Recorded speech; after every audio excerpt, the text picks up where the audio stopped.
There is, I know, a lot of mess. We're through a global pandemic.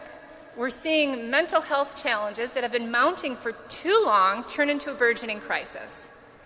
There is so much division and hate because it's easy to stoke fear in times of shifting and uncertainty and change.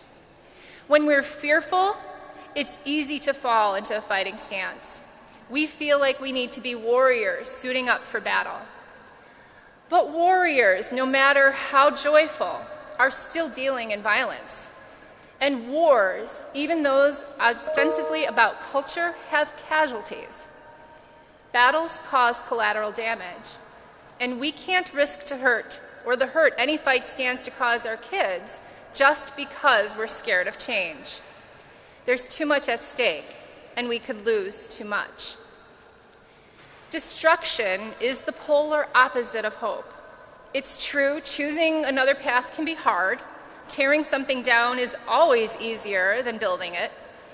And yet sometimes what is hard can also be what is hopeful. As the poet Amanda Gorham writes, the question isn't if we will weather this unknown, but how we will weather this unknown together.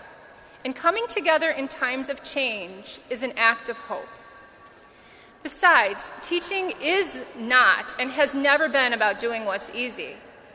Frankly, neither is governing. Teaching, like governing, is about doing what is necessary for the greater good, and again, like governing, to prepare the next generation to create a future for ourselves and for our children and for beyond. It sure sounds like governing to me. That is why I do not believe that we're at a crossroads. This is bigger than that. Rather, I believe we're on a mountaintop with a real opportunity to take flight.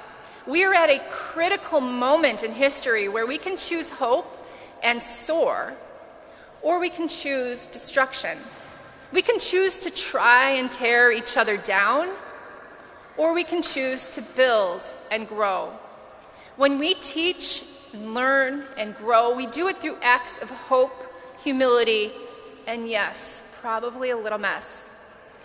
In teaching our kids what they need to know in the ways that they need to learn it, we create a future for us all. The crux of the matter is this: I believe in hope, and that means I believe in our public schools and in our collective future.